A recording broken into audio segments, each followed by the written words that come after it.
Hi, I'm Amanda Fowler. Welcome to another Business Basics video.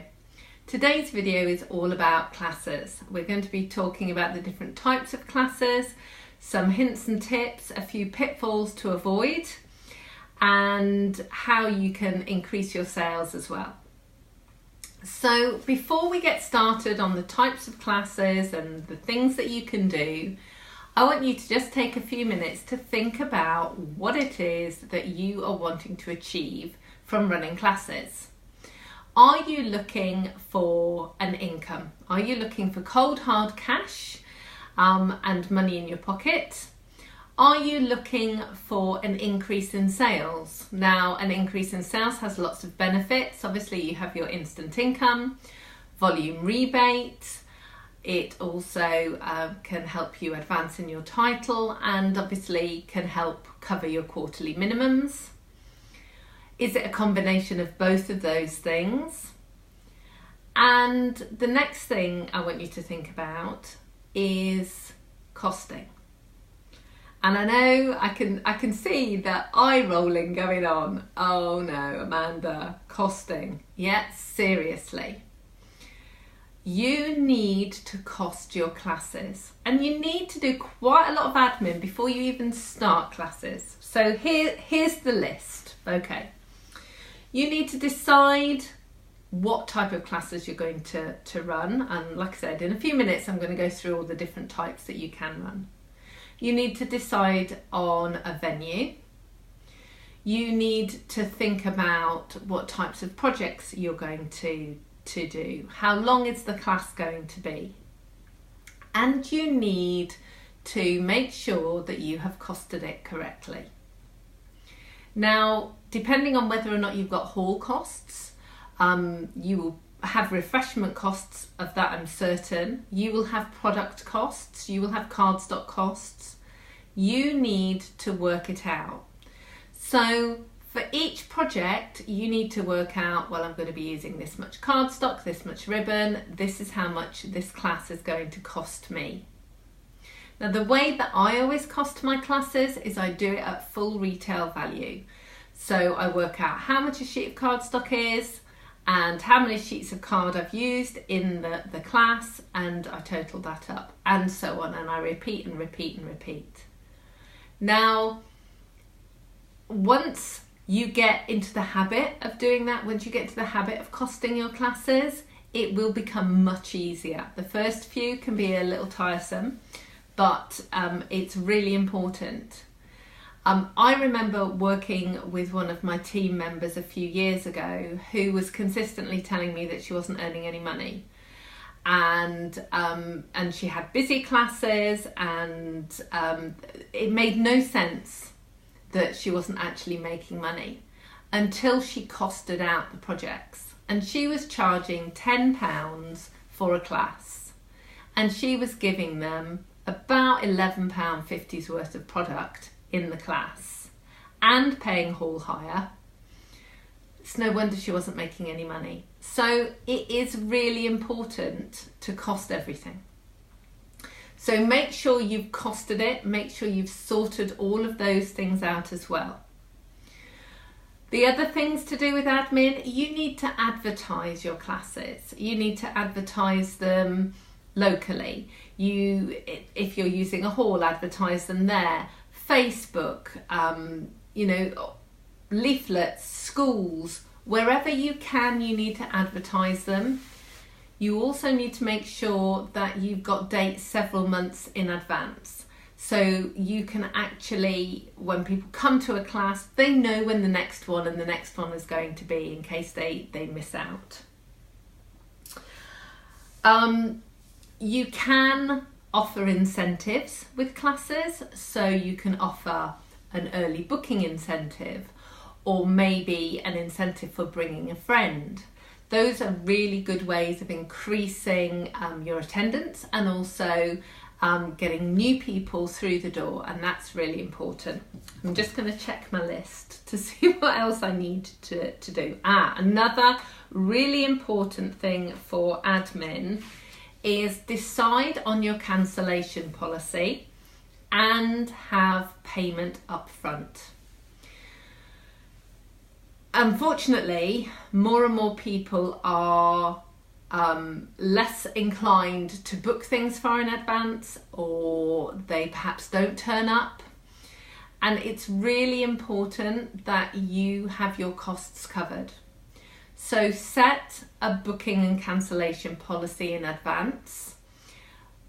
Also make sure that you're taking the class fee in advance. Now, all of my classes, I get the full fee 2 weeks in advance, and that gives me the opportunity then to place an order with Stamping Up, have everything come, I can cut it and prep it ready for the class. That's the way that I have always worked, and it's worked really well. You can also make a policy about cancellation. So if somebody pays up front and they cancel 2 weeks or more away, because I haven't ordered the product, that's fine. I have no problem with that at all. Once that 2-week deadline has passed, I will just provide them with the kit as it actually states in my policy. It doesn't include stamped images, but they get the kit and all of the products.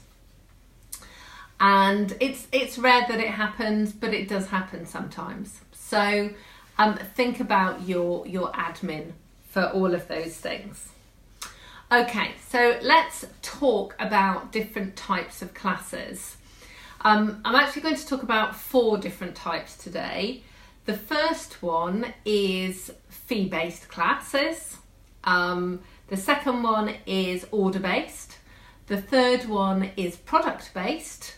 And the final one is private classes. And that's kind of a mixture of all of the previous 3. So a fee-based class, for me, is a class actually that I never do. I never do a fee-based class, but I also know that many demonstrators do fee-based classes, and many demonstrators are very successful at doing them. So once you have sorted out your costings, then you will be able to work out your fee for the class. So for instance, if you're making 3 cards and your costs are £3.50 and you've got hall hire on there and tea and coffee and so on, you can then work out how much you are going to charge for that class. Remember that you have got to cover your time, and that's your time to design the class, your time to prepare for the class, your time to set up for the class, your time of running the class, and your time clearing up from the class. I don't want you to be working for 50p an hour. Equally, you're not going to be getting £100 an hour either, but you can earn good money running classes. So make sure your maths add up, okay? Now, the downside of a fee-based class is that people are class attendees. They come to class, they use your stuff, and they leave. And this is why I personally don't do fee-based classes, because what I have seen happen is that you just get these people who just attend class and they never buy anything. Now, that is really difficult then, because you are having to keep buying product to show them new things, to show them exciting things. But actually, you're not getting an increase in sales because they're not purchasing anything. Now, I would double check that if you're doing a fee-based class, you have order forms out, you have catalogues out, you tell your customers that they can order from you. Don't be shy about saying, when they say, oh, these stamps are so lovely, well, you know you can order them from me. I've got an order going in this week, I could add it to that. So be positive in your encouragement of ordering. Now, as I said, earlier, I do have some team members, and I know other demonstrators outside of my team who are very, very successful with fee-based classes. And they are successful because they are getting the orders coming through. They are actually encouraging people by doing little mini demonstrations or having big displays, or enticing them with, oh, have you seen this? I've got this new die or this new stamp. And what they are doing is they are showing them and tempting them with different things. So if you're going to go the route of fee-based classes, that's what you need to do. And you really do need to make sure that your costings are good. Okay. Now, the next type of class is an order-based class. Now, this has been my most successful class for the past 10 years. It was how I increased my sales one year from 13,000 to 30,000. And it is a fabulous, fabulous way of increasing your sales. And basically the way it works is you have a flat fee. So for instance, £10 or £15 that covers the cost of the class, or the class is free if they place an order of £25, £30, £35. Now, the magic and beauty of this class is that you will get a mixture of people as a general rule. So some people will pay the flat fee, most people will order. And you need to get the balance of the fees right, because you want it to be low enough on the order that they think, oh yeah, I'll place the order. But equally, you need to be making sure, again, with your costings, that you are covering your costs. So let me just explain how that works. If you have an order-based class and you have 6 people coming to that class and they're all paying a minimum of £30 order, that will probably generate about a £200 order. Now, you are the hostess of that order, so you're going to get the hostess benefits. You're also going to get the instant income and potentially volume rebate, depending on your sales level. And that's £200 towards your quarterly minimums. That's brilliant. That's really good. But you have to make sure that the money that you are getting in instant income and your hostess benefits is actually covering your costs for the class as well. So you do have to work that out, and it works really well with higher numbers. Like I said, for me, it's my most successful type of class that I run, and I've been doing that for about 8 years now. So it is a really great way of doing a class. Now, the last type of class I'm going to talk about is product-based classes. Now, product-based classes mean that within the class, you include some product. Now, this can be a small amount of product, perhaps something like some rhinestones or some lovely shimmery ribbon, or maybe a wink of Stella. And you include that in the price of the class. Now, that is a great way of moving people who are used to paying for just a flat fee, moving them into getting into the whole ordering process. And also it means that you're not using more expensive items on the cards, and it will bring your costs down. So by including a reel of ribbon, you can put ribbon on all of your cards and they're still going to go home with, 2/3 of a reel of ribbon. But they're seeing the added value. So the class fee will be a bit higher because you've got to include the cost of the ribbon, but they're going home with the projects and more ribbon for later. So that works really, really well. What I tend to do with my classes is I pick bigger products. So I would pick something like the Waterfront stamp set, which is a £15 stamp set, or a punch.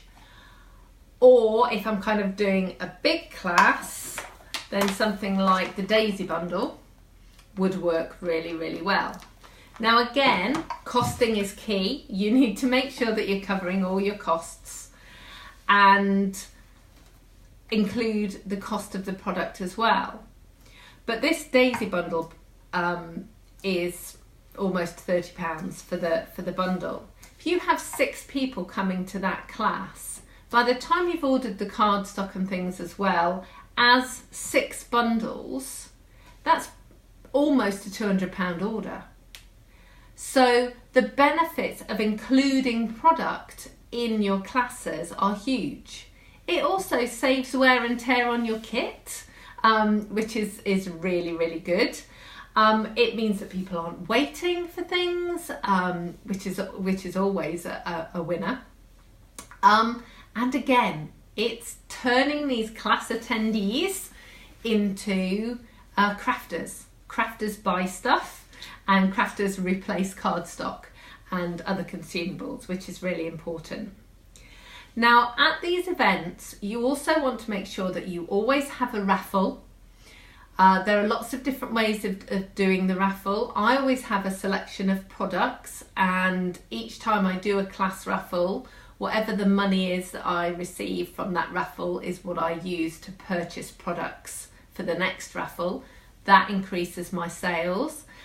Michelle said that what she actually does with the raffle is she actually totals up the amount of money, and then the person that wins the raffle actually can add that to an order that they're already placing. So that's another way of doing that. Having glue for sale is absolutely key. I have spent a long time encouraging my customers to make sure that they are using Stampin' Up! Glue. And the only way they're going to be using Stampin' Up! Glue is if they can see it and try it. So at all of my classes, I have like a little try it box. So I have some Tombow and a couple of snails. So if people are new and they just want to try something out, they can. But we can cash and carry sell glue. So you can have a box of glue on the side and you can sell it there and then. And again, by replenishing that box, you're actually increasing your sales. What I would say in your costings is never provide glue. Because people, particularly if they're using things like snail, they will use so much of it, it will cost you way too much money. So never include glue, but always have glue for sale. And when you're costing, you can't actually cost in ink. It's kind of impossible to work out how much ink people use. But what I would always say is add in a re-inker for the class, because then you are kind of covering the ink that way. So they're the 3 classes. So that's a fee-based class, an order-based class, and product-based classes. So now we're going to talk about private classes. Now, private classes are something that I would badge as something quite special. It's something that I give away as a gift when I'm asked like at a school fair for a prize, for a raffle or something like that. And private classes, I will do something like make 3 cards, for instance, or do a product-based class. Now, these are classes in a host's home, and they can be order-based as well, but generally they are a fee-based class. So you can include perhaps one of our kits. That works really well. So everybody in advance of the party pays the price of the kit. You go along and you run the class for them, provide the stamps if stamps are necessary, and that is works as a private class. You can also do things that include product. So it could be that you do something like an embossing paste class and you're teaching them different things about embossing paste. Basically, to me, a private class is a class that you are giving to a small group of people. But you have to get the costings right. Again, honestly, how many times have I said that in this video? Make sure your costings are right and make sure that the private class itself is actually covering your costs. I use private classes for a lot of my customers who I've been doing parties for a long time. And it gives us the opportunity to do sort of more advanced cards or different folds, different things like that. And that will, it's kind of like an exclusive club. Oh, well, Amanda's coming to do a private class. What I'm actually doing is kind of a party with bells and whistles. So it's something exclusive for them, and it means that they're going to be spending more, they're going to be seeing more product, and it is a great way of increasing your sales. So with a private class, kind of badge it as something special, and do make sure that you are meeting your costings and your requirements. Now, before I kind of finish up, I'm going to check my list. Okay. Ultimately, with classes, your customers need to go home happy. They need to be having fun. It needs to be a social experience for them.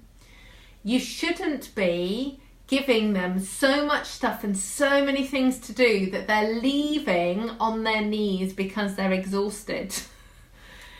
I know that we want to give them good value for money. I know that we want to show them lots of things, but you can show them some more things next month. If you show them everything now, why would they come back? So keep it simple and make sure that what you're doing will work within the time frame. Customers work much slower than you do.